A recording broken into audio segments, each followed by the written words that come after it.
Hello and welcome to our weekly Head Teacher Virtual Assembly. I want to begin by congratulating all students here at King Henry School for the extraordinary way that you've started this academic year. Whether you've completed your first week with us in Year 7 or your first week of timetabled lessons in Years 11, 12 and 13. Or for those of you in Years 8, 9 and 10, the 2 hours that you spent with us last week with your form tutors. All year groups and all students have come back into school at the start of this term in an extraordinary way. There has, of course, been a lot of change. It's been a really strange time to start the school. It's been bizarre that we haven't been at school for 6 months during lockdown and COVID-19. And I think that in history, we'll look back on this period of time and be amazed at how much change there was in such a short period of time. But also, I hope, proud that we have responded so well to that as a community. And the theme of my assembly today is change. And if you look at the slide in front of you, there are 4 pictures which all illustrate changes in society. And the question that we're going to start with is, what year is it? So there are 4 pictures. One is of a traditional video cassette, and this year was the year that these videos reached their peak sales. But also, when to watch one, you probably needed to rent it from a video store like Blockbusters, when 85% of us were estimated to have a paper address book, and when Google was first founded, but certainly not famous. The year that all of these things were true was 1998, just 22 years ago. And yet these pictures illustrate how much society has changed in those years. Videos were replaced by DVDs and then by downloading and streaming. Blockbusters has gone bust, it no longer exists. 85% of us today do not have a paper address book. And Google, of course, a global, worldwide company that most of us use on a daily basis. Change is often the only constant in life. It's the only thing that we can be sure of. And yet change can be really difficult. So I want to spend our brief assembly today talking about what change means to you, how we can cope with change, and why change is important, including some reminders of the changes here at King Henry School. So when I talk about change, I mean about how something becomes different.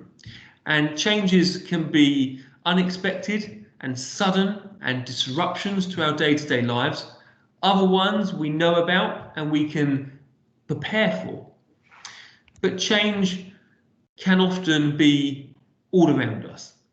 And if you saw the news over the weekend or the newspapers in the last week or so, you may have seen this picture, which is again just another everyday example of change. This castle in Wales will be the venue this year for I'm a Celebrity, Get Me Out of Here. Usually hosted in the Australian jungle, the show's being hosted in the UK this year because of the quarantine rules and the difficulties with travelling because of COVID-19. Imagine all of the people who have jobs connected to that show and the change they're going to experience this year, as well as the millions of people that watch the show on TV. It will be very dramatically different, a significant change. And change can cause different emotions in all of us. It can cause fear. It can make us feel on edge. Alternatively, change can excite us. It can motivate us. It can act as a fresh start. And in our school, it's likely that across all students and staff, we have different feelings about returning to school in light of COVID-19. Over the last week or so, as Year 7s came into school, they experienced a huge change, one of the biggest changes that young people go through, that transition from primary school to secondary school. Sixth form students came back into school in Year 12 wearing suits rather than uniforms. Our new house system is a change for everyone in the school. The school has new house zones, new room numbers, a number of new staff members, a new head teacher as well. There's a lot of change here at King Henry School. But some things don't change. Our vision to be extraordinary that I discussed in my assembly last week is built on our 6 core values as a school. And these core values are the same as they were in the last couple of years. And I spoke in my assembly last week about the value of kindness and how, given that all of us would have had a different experience of lockdown in recent months, it was really important that we demonstrated kindness to one another in our community, and that our priority as a school will be to show kindness and understanding as we build fresh relationships in this new school year. But embracing change also requires another one of our key values. It requires us to show courage. And as we cope with change, as we adjust to change, we all need to show that courage. On the slide in front of you now are some other key tips for being able to cope with change. One is to be really reflective and to understand our feelings. Change and a period of change in our lives at school or at home can often be a roller coaster. And taking time out to think about how things are affecting you is a really important part of the process, as is understanding the change. Sometimes we need to know why there are changes. Is it just change for change's sake, or is it really important?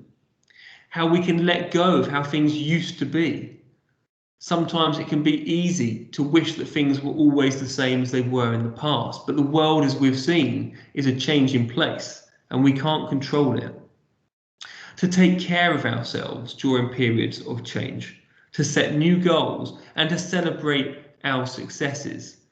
As a school, we've already been celebrating the successes of our students over the first week back. Hanover House has an early lead in our house competition point system, with thousands of house points already accumulated by students across all 5 houses. One of the other key ways to look after yourselves during a period of change is to ensure that there is some structure and order to your day-to-day lives, that there is routine, and that we get back into a routine now during the school week of making sure that we go to sleep at a consistent time, that we wake up at a consistent time, that our travel to school is the same each day. Those basic routines add to a sense of calmness and order, which can lower our anxieties during the school day. I also want to take a few moments just to remind you about some of the key changes in terms of rules around the school at the moment because of coronavirus. Our rule of keeping left in all corridors in all parts of the school is a really simple way for us to keep safe and to look after one another. Our corridors are narrow in places, and if we all keep left, we can move through them quickly and smoothly. Our approach to wearing a face mask is that face masks are strongly encouraged in corridor areas, but you can also wear them in classrooms if you choose to. And it's likely, in terms of getting used to new routines, your teachers will be asking you to stand behind your chairs at the end of lessons and then reminding you to put on a face mask before you go into the corridors. The more you can do that, the kinder you're being to other students and staff members, the more we're helping to keep each other safe. A reminder also to bring your own hand sanitizers into school if you can. Having those on you can be a source of real comfort during this period of anxiety, but also to make sure that you use the hand sanitizers around the school site, particularly at break and lunch if you're collecting food from the canteen or the hut on the playgrounds. It's also important that we know how to respond to disruptions and changes during the school day that are unexpected. You may have heard that we have a new lesson changeover bell throughout the school, but the fire alarm bell is just the same as it was before, a low, continuous ringing sound. In the event of a fire drill, it's really important that you remember our key rules. That if there is a fire alarm, you follow your teacher's instructions. that you leave classrooms in a sensible manner and make your way to the AstroTurf. And that on the AstroTurf, regardless of the time of the day, you line up in your house areas, in your tutor groups, in alphabetical order and in silence. And I want to end today with just a reflection. How will you use the change in our school to have an extraordinary year? Over the days and weeks ahead, our priority will be to show kindness to one another, to build relationships between students and staff, particularly given that so many of us are new, but also as individuals, to think about how we can contribute, how we can use this time of change either for a fresh start or as a chance to set ourselves new goals, new aspirations, to dream new extraordinary dreams. Whatever your week looks like this week, I wish you every success in your new lessons, with your new teachers, and as you adjust to the changes of your new routines. As a community, as a school family, we're here to help each other throughout this period to adjust to this change and to be successful in our endeavours. Have a great week, everyone.